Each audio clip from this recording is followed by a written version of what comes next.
ಎಲ್ಲರಿಗೂ ನಮಸ್ಕಾರ. ಎಲ್ಲರೂ ಚೆನ್ನಾಗಿದ್ದೀರಾ ಅಂತ ಭಾವಿಸ್ತಾ ಇವತ್ತಿನ ವಿಡಿಯೋ ಸ್ಟಾರ್ಟ್ ಮಾಡ್ತಾ ಇದ್ದೀನಿ. ಇನ್ನು ಯಾರ್ಯಾರು ನನ್ನ ಯೂಟ್ಯೂಬ್ ಚಾನಲ್ನ ಸಬ್ಸ್ಕ್ರೈಬ್ ಆಗಿಲ್ಲ, ಪ್ಲೀಸ್ ನನ್ನ ಯೂಟ್ಯೂಬ್ ಚಾನಲ್ನ ಸಬ್ಸ್ಕ್ರೈಬ್ ಆಗಿ, ಲೈಕ್ ಮಾಡಿ, ಶೇರ್ ಮಾಡಿ, ಕಮೆಂಟ್ ಮಾಡಿ ಅಂತ ಹೇಳ್ತಾ ಇವತ್ತಿನ ವಿಡಿಯೋ ಸ್ಟಾರ್ಟ್ ಮಾಡೋಣ ಬನ್ನಿ. ಇದು ನವರಾತ್ರಿ 9ನೇ ದಿನದ ವಿಡಿಯೋ ಆಗಿರುತ್ತೆ. ವಿಡಿಯೋ ಹಾಕೋದು ಸ್ವಲ್ಪ ಲೇಟ್ ಆಗಿದೆ. ವಿಡಿಯೋ ಯಾವ ಥರ ಇದೆ ಅಂತ ನೋಡ್ಕೊಂಬರೋಣ.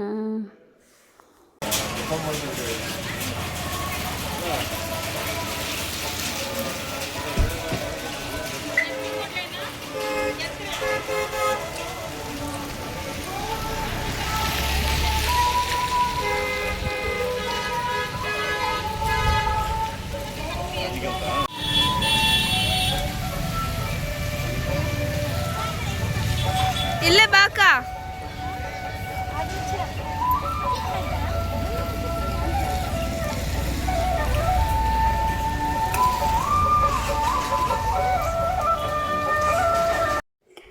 ಹಗಲೆಲ್ಲ ಮಳೆನೇ ಇರಲಿಲ್ಲ. ಬಟ್ ನಾವು ದೇವಸ್ಥಾನಕ್ಕೆ ಹೊರಡ್ತಾ ತುಂಬಾ ಮಳೆ ಬರ್ತಾಯಿತ್ತು.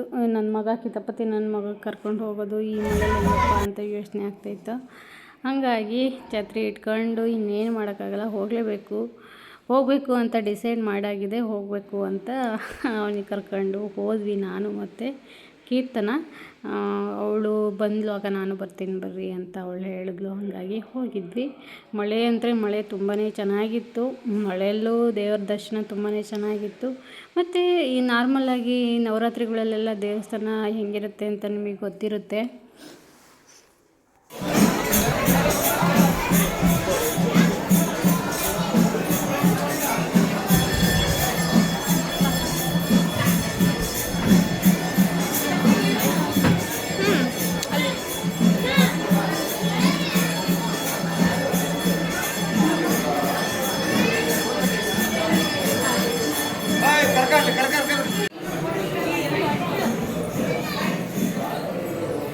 ಇದ್ರು ಅದರಲ್ಲೇ ದರ್ಶನ ಮಾಡ್ಕೊಂಡು ಬಂದ್ವಿ. ಇವರು ಅಂದರೆ ಅವಳು ಕೀರ್ತನ ಇದ್ದಾಳಲ್ವ, ಅವರು ಪ್ರತಿ ಸಲ ಅವ್ರ ಊರಿಂದೇ ದೇವರಾಗಿರೋದ್ರಿಂದ ಅವ್ರ ಪೂಜಾರರು ಎಲ್ಲ ಪರಿಚಯ ಅವರಿಗೆ. ಹಾಗಾಗಿ ಬೇಗನೆ ಹೋಗಿ ಹಣ್ಣು ಕಾಯಿ ಎಲ್ಲ ಮಾಡಿಸ್ಕೊಂಡು ಬಂದ್ವಿ. ಅವರು ಬೇಗನೆ ಮಾಡಿಕೊಟ್ರು. ಪಾಪು ಇದ್ದಾನೆ ಅಂತ ಮಾಡಿಕೊಟ್ಟು ಹೊರಗಡೆ ತುಂಬಾ ಜನ ಇದ್ದರು. ನಾವು ಹೋಗೋಷ್ಟರಲ್ಲಿ ಸ್ವಲ್ಪ 8 ಏನೋ ಆಗಿತ್ತು. ಹಾಗಾಗಿ ಜನ ಅವ್ರ ಪೂಜೆ ಎಲ್ಲ ಮುಗಿಸ್ಕೊಂಡು ಹೊರಗಡೆ ಹೋಗಿ ನಿಂತ್ಕೊಂಡಿದ್ರು. ಪ್ರತಿ ವರ್ಷವೂ ಇದೇ ಥರ ಇರುತ್ತೆ. ಇಲ್ಲಿ ಊಟ ಎಲ್ಲ ಇರುತ್ತೆ. ಡೈಲಿ 9 ದಿನವೂ ಡೈಲಿ ಊಟ ಇರುತ್ತೆ. ಒಂದಿನ ಪಾಯಸ ಆ ಥರ ಎಲ್ಲ, ಹೋಳಿಗೆ ಆ ಥರ ಎಲ್ಲ ಇರುತ್ತಂತೆ. ಬಟ್ ನಾನು ಮದುವೆ ಆದಾಗಿಂದ ಇದೇ ಫಸ್ಟ್ ವರ್ಷ ಹೋಗಿದ್ದು. ಯಾಕಂದರೆ ಈ ಸಲ 9 ದಿನವೂ ಹೋಗೋಣ ಅಂತ ಡಿಸೈಡ್ ಮಾಡಿದೆ. ಬಟ್ ನಮ್ಮ ಪರ್ಸ್ನಲ್ ಪ್ರಾಬ್ಲಮ್ಮಿಂದ ಹೋಗೋಕ್ಕಾಗಿಲ್ಲ. ನನ್ನ ಮಗುಗೆ ಕೈ ಮುಗಿ ಅಂದರೆ ಫುಲ್ ಅಡ್ಬೀಳೋದು ಆ ಥರ ಎಲ್ಲ ಮಾಡ್ತಾಯಿದ್ದ. ಸ್ವಲ್ಪ ಅವನಿಗೆ ದೇವರು ಜನ ಬರ್ತಾನೆ ಇದ್ದರು. ಜನ ಅಂತೂ ಎಲ್ಲ ದೇವಸ್ಥಾನದಲ್ಲೂ ಜನ ಇರ್ತಾರೆ. ಅದೆಷ್ಟು ಜನ ಇದ್ದಾರೋ ಅಂತ ಅನ್ನಿಸ್ಬಿಡುತ್ತೆ. ಅಷ್ಟೊಂದು ಜನ ಮತ್ತು ಬರ್ತಾನೆ ಇರ್ತಾರೆ, ಹೋಗ್ತಾನೆ ಇರ್ತಾರೆ. ಅವ್ರವ್ರ ಪೂಜೆ ಮಾಡಿಸ್ಕೊಂಡು ಹೋಗ್ತಾ ಇರ್ತಾರೆ. ಊಟನೂ ಅಷ್ಟೇ, ಕ್ಯೂ ಸಿಸ್ಟಮ್ಮು. ಇದು ನಾವೇ ಹಾಕ್ಸ್ಕೊಂಡು ಊಟ ಮಾಡೋದು, ಟೇಬಲ್ ಸಿಸ್ಟಮ್ ಏನಿಲ್ಲ.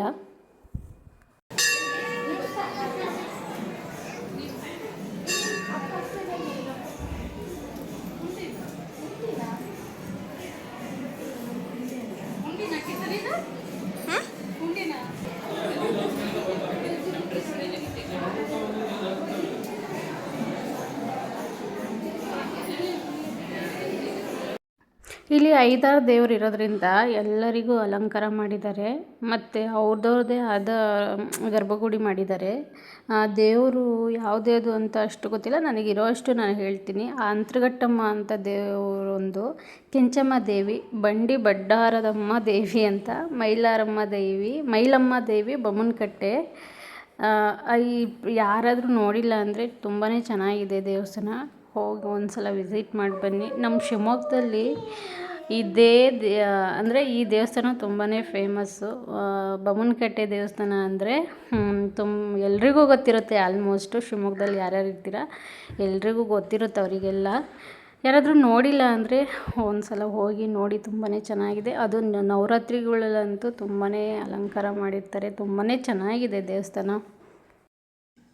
ಕೆಲವೊಂದು ದೇವಸ್ಥಾನದಲ್ಲಿ ಒಂದೊಂದೇ ದೇವರಿರುತ್ತೆ, ಆದರೆ ಇಲ್ಲಿ ಹಾಗಲ್ಲ, 5-6 ದೇವರುಗಳನ್ನು ಇದು ಬನ್ನಿ ಕಡಿತಾರಲ್ವ, ಬನ್ನಿ ಕಡ್ದಾಗಲೂ ಅಷ್ಟೇ ನಮ್ಮ ಶಿವಮೊಗ್ಗದ ಫ್ರೀಡಮ್ ಪಾರ್ಕಿಗೆ ಈ ದೇವರುಗಳನ್ನೆಲ್ಲ ಕರ್ಕೊಂಡು ಹೋಗ್ತಾರೆ. ಫಸ್ಟ್ ಆದ್ಯತೆ ಈ ದೇವರುಗಳಿಗೇ, ಏನು ಬೊಮ್ಮನಕಟ್ಟೆ ಅಂತೀವಿ, ಆ ಬೊಮ್ಮನಕಟ್ಟೆ ದೇವ್ರುಗಳಿಗೆ ಕರ್ಕೊಂಡು ಹೋಗಿ ಇದು ಮಾಡ್ತಾರೆ. ತುಂಬಾ ಚೆನ್ನಾಗಿದೆ. ನೆಕ್ಸ್ಟ್ ಇಯರು ಈ ಇಯರ್ ಯಾರಾದರೂ ಮಿಸ್ ಮಾಡ್ಕೊಂಡಿದ್ರೆ ನೆಕ್ಸ್ಟ್ ಇಯರ್ ಹೋಗಿ ದರ್ಶನ ಮಾಡಿ ಅಂತ ಹೇಳ್ತೀನಿ. ತುಂಬಾ ಚೆನ್ನಾಗಿತ್ತು, ಹೋಗಿದ್ದು ತುಂಬಾ ಖುಷಿ ಆಯಿತು. ನನಗನ್ನಿಸಿದ್ದು ನಾನು ಫಸ್ಟಿಂದನೂ ಹೋಗಬೇಕಿತ್ತು ಅಂತ, ಬಟ್ ನಮ್ಮ ಆಗಿರಲಿಲ್ಲ. ಇಷ್ಟಾದರೂ ಸಿಕ್ತಲ್ಲ, ಲಾಸ್ಟ್ನೇ ದಿನನಾದರೂ ನೋಡೋ ಭಾಗ್ಯ ಸಿಕ್ತಲ್ಲ ಅಂತ ಅಂದ್ಕೊಂಡು ತೃಪ್ತಿ ಪಡ್ಕೋಬೇಕಷ್ಟೆ. ತುಂಬಾ ಜನ ಇದ್ದರು, ಬರ್ತಾನೆ ಇದ್ದರು, ಹೋಗ್ತಾನೆ ಇದ್ದರು ಜನ ಅಂತೂ. ಮಳೆ ಬೇರೆ, ಅದರಲ್ಲೂ ಕೊನೆ ದಿನ ಅಲ್ವಾ, ಹಾಗಾಗಿ ಪೂಜೆ ಎಲ್ಲ ಮುಗಿಸ್ಕೊಂಡು ತೀರ್ಥ ಎಲ್ಲ ತಗೊಂಡು ಇನ್ನೇನು ಊಟಕ್ಕೆ ಹೋಗೋಣ ಅಂತ ಊಟಕ್ಕೆ ಹೋಗ್ತಾ ಇದ್ದೀವಿ. ಊಟದಲ್ಲೂ ಅಷ್ಟೇ ಅಲ್ಲಿ ಭಜನೆ ಎಲ್ಲ ಇರುತ್ತೆ. ಭಜನೆ ಮತ್ತು ಇದು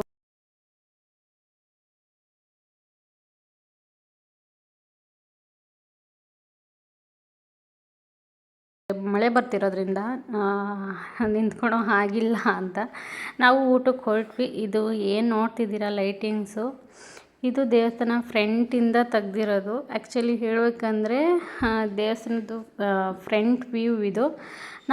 ಅವಳು ಕೀರ್ತನ ಇದ್ಲಲ್ವ, ಕೀರ್ತನನು ನಾನು ಮತ್ತು ನನ್ನ ಮಗ ಹೋಗಿ ಊಟಕ್ಕೆ ಬಂತೀನಿ. ತುಂಬಾ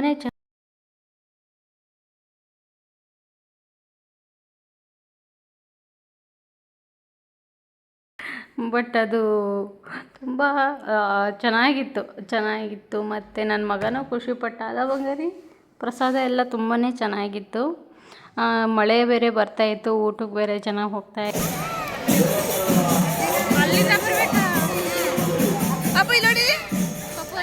hi madam, hi friends.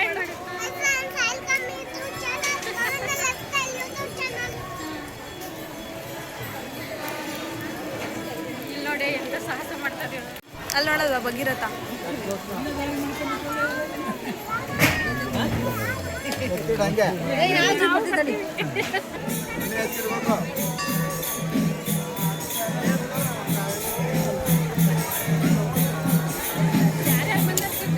Actually ಇದು ದೇವಸ್ಥಾನದ ವ್ಯೂ.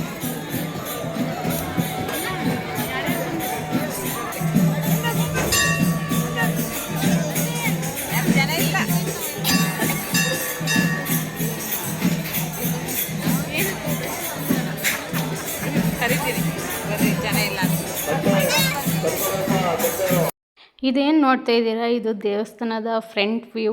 ಆ್ಯಕ್ಚುಲಿ ಹೇಳಬೇಕಂದ್ರೆ ಇದೇ ಹಿಂದೆಯಿಂದ ನಾನು ಫಸ್ಟ್ ವಿಡಿಯೋ ಹಾಕಿದ್ದು, ಅದು ಹಿಂದೆಯಿಂದ ದೇವಸ್ಥಾನದ ಫೋಟೋ.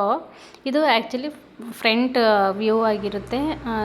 ತುಂಬಾ ಚೆನ್ನಾಗಿತ್ತು. ಮತ್ತು ಕಂಗೊಳಿಸ್ತಿತ್ತು ಅಂದ್ರೂ ತಪ್ಪಿಲ್ಲ, ಅಷ್ಟು ಅಟ್ರಾಕ್ಷನ್ ಆಗ್ತಿತ್ತು.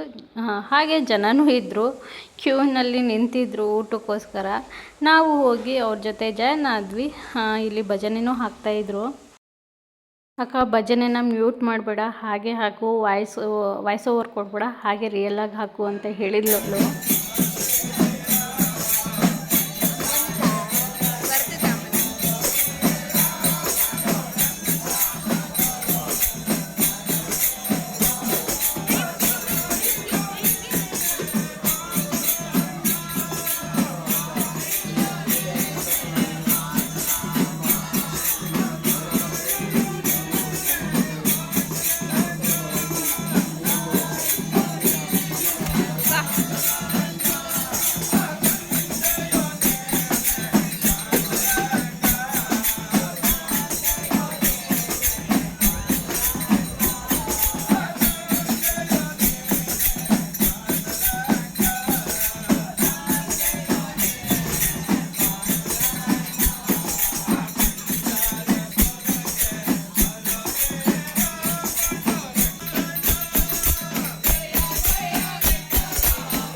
ಅಲ್ಲ, ಒಂದು ವಿಡಿಯೋ ಮಾಡ್ತೀನಿ.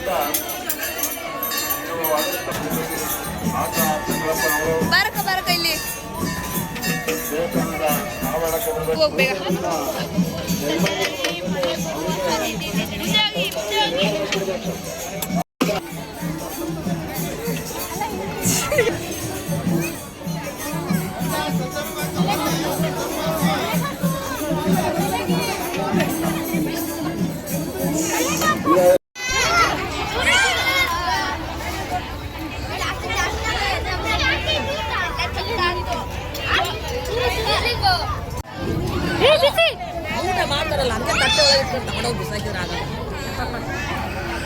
ಕಿತ್ತನ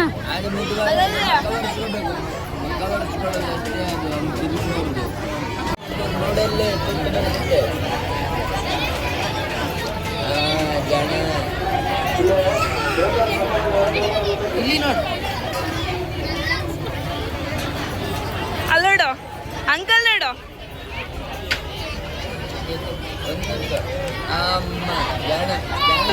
ಶಿವಮೊಗ್ಗ ಜಿಲ್ಲೆಯ ಜನಪ್ರಿಯ ನನ್ನ ಮಗ ಊಟ ಮಾಡ್ತಿರ್ಲಿಲ್ಲ ಅಂತ ಸ್ವಲ್ಪ ಅವರು ಪಕ್ಕದಲ್ಲಿ ಕೂತಿದ್ರು.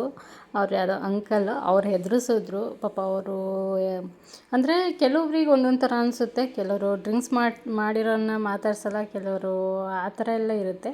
ಬಟ್ ಕೆಲವರು ಕುಡಿಯೋರೆಲ್ಲ ಕೆಟ್ಟವರಾಗಿರಲ್ಲ, ಕುಡಿದೇ ಇದ್ದವರೆಲ್ಲ ಒಳ್ಳೆಯರಾಗಿರಲ್ಲ ನನ್ನ ಪ್ರಕಾರ. ಅವ್ರವ್ರ ಮನಸ್ಥಿತಿ ತಕ್ಕಂತೆ ಅವ್ರು ಇರ್ತಾರೆ ಪಾಪ. ನಾವು ಅವರಿಗೆಲ್ಲ ಜಡ್ಜ್ಮೆಂಟ್ ಮಾಡೋಕ್ಕಾಗಲ್ಲ. ಈ ವಿಡಿಯೋ ಇಲ್ಲಿಗೆ ಎಂಡ್ ಮಾಡ್ತಾಯಿದ್ದೀನಿ. ನಿಮಗೇನಾದರೂ ಈ ವಿಡಿಯೋ ಇಷ್ಟ ಆದರೆ ಪ್ಲೀಸ್ ನನ್ನ ಯೂಟ್ಯೂಬ್ ಚಾನಲ್ನ ಸಬ್ಸ್ಕ್ರೈಬ್ ಆಗಿ.